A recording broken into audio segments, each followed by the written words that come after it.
BPSC परीक्षा रद्द कराने की मांग को लेकर के लगातार बीपीएससी अभ्यर्थियों के द्वारा आंदोलन जारी है। हालांकि अब इस आंदोलन में अभ्यर्थियों के साथ जो छात्र हैं उनके अभिभावक भी अब अपनी उपस्थिति दर्ज कराने लगे हैं और इन तमाम मुद्दों को लेकर के जो यहाँ पर बीपीएससी अभ्यर्थी हों या फिर किसी भी कंपटीशन की तैयारी करने वाले जो छात्र हैं उनके जो यहाँ अभिभावक पहुँचे हैं इस पूरे आंदोलन में, उन लोगों की क्या कुछ राय है, आइए जानते हैं। देखिए, अगर सरकार में थोड़ी सी भी नैतिकता बची है तो इससे मांग बनाने की आवश्यकता ही नहीं है कि हमें री एग्ज़ाम कराइए।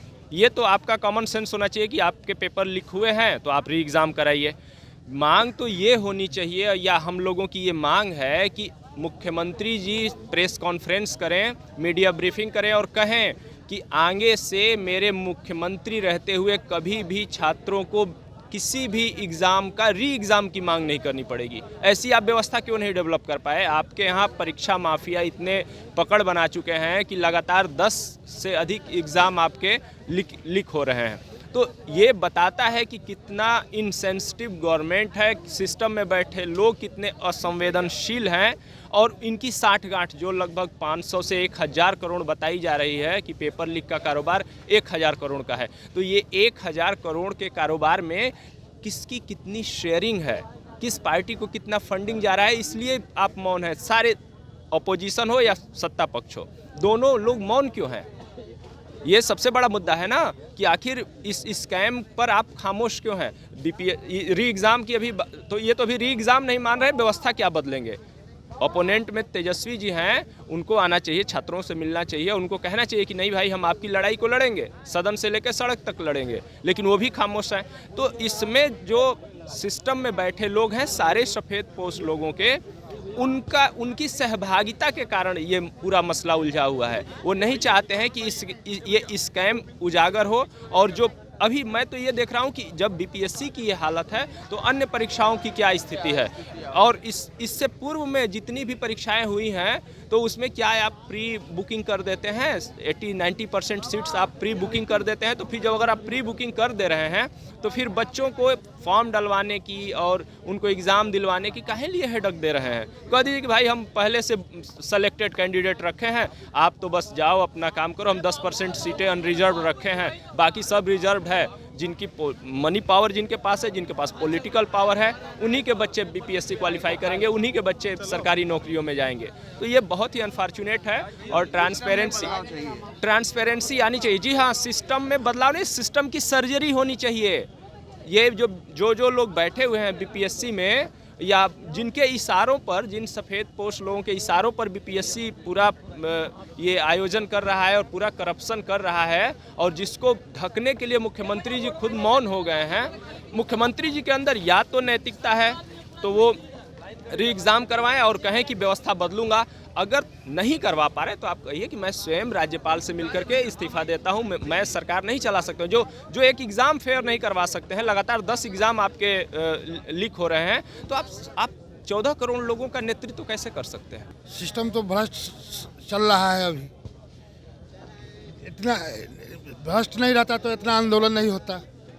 सारे सड़क पर नहीं आते विद्यार्थी सब और उसके समर्थक लोग सब। सरकार का बहुत बुरा हाल है।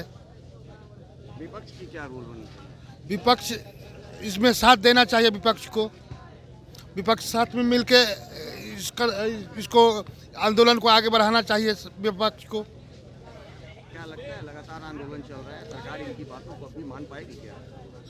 उसको मानना ही पड़ेगा। जनता से बढ़ के सरकार नहीं होती है, जनता से सरकार बनती है। सरकार जनसुराज के साथ है और विद्यार्थी के साथ है।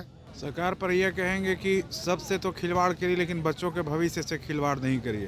क्योंकि बच्चे को जो माँ बाप होते हैं बहुत मेहनत करके बच्चों को पढ़ाते हैं, और बच्चों का जो मेहनत होता है बहुत बहुमूल्य होता है। और ख़ास करके उनकी जो उम्र सीमा तय की गई है, उसी उम्र सीमा में उनको ये कंप्लीट करना रहता है।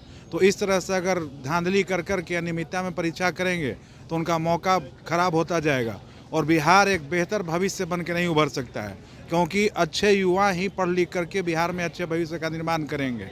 और इस तरह से जो परीक्षा में धांधली हो रही है तो बच्चों का मनोबल टूट रहा है, साथ में गार्जियन का मनोबल टूट रहा है, और उसी कारण हमारे बिहार में बेरोजगारी बढ़ रही है और कुशल जो प्रशासक हैं वो हमारे यहाँ नहीं आ पा रहे हैं, क्योंकि सब भ्रष्ट हो रहे हैं। वो जा रहे हैं कि पैसा दे करके हम जा रहे हैं, तो फिर पैसा दे करके जनता को भ्रष्ट बनाएंगे। इसी कारण हमारा बिहार भ्रष्ट और धांधली होते जा रहा है। और परीक्षा की जहाँ तक बात है, तो या तो आप परीक्षा जो लिए हैं एक ही रिजल्ट दीजिए, 2 परीक्षा एक रिजल्ट होगा तो उसमें मेरिट का तो पता चलेगा नहीं।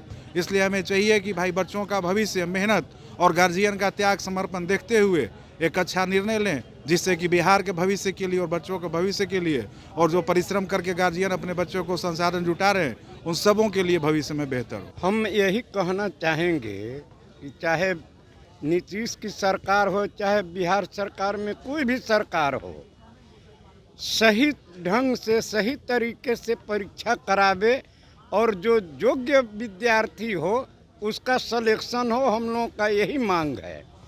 लेकिन यहाँ की सरकार जो है यह ठेकेदारी सिस्टम कर दिया है कि जितना भी माल लूटना है विद्यार्थी से लूट कर पैसे वालों के बेटे को चयनित कर रहे हैं, करवा रहे हैं, यही इनका काम है। तो जैसा कि आपने सुना, यहाँ पर जो भी अभिभावक पहुँचे हैं उनमें सरकार के प्रति काफ़ी नाराज़गी है और उन्होंने सरकार से मांग की है कि सरकार के द्वारा जिस तरह से परीक्षा आयोजित करवाई जा रही है, धांधलियाँ हो रही है परीक्षा में, इससे जो बिहार के जो छात्र हैं उनकी बिहार सरकार के साथ उनकी भी छवि खराब हो रही है, उनका भविष्य खराब हो रहा है। ऐसे में उन्होंने सरकार पर बड़ा आरोप लगाया है कि पूरी तरह से जो आज परीक्षा में कदाचार देखा जा रहा है, तो कहीं ना कहीं पहले से ही सारा सीट जो है रिजर्व कर लिया जाता है, बेच दिया जाता है। तो ये बड़ा आरोप है जो यहाँ के छात्रों के अभिभावक पहुँचे हैं उनका आरोप है और इस पूरे सिस्टम को बदलने की उन्होंने मांग की है। अब देखना यह है कि जिस तरह से छात्र अभ्यर्थियों के साथ अब अभिभावक भी इस पूरे आंदोलन में शरीक हो गए हैं, तो अब सरकार आगे क्या कुछ करती है। इसके साथ ही उन्होंने मुख्यमंत्री नीतीश कुमार से कहा है कि यदि उनसे ये पूरा राज्य नहीं संभलता है तो इस्तीफा दे दें। दर्श न्यूज़ के लिए ज्ञानेंद्र की रिपोर्ट।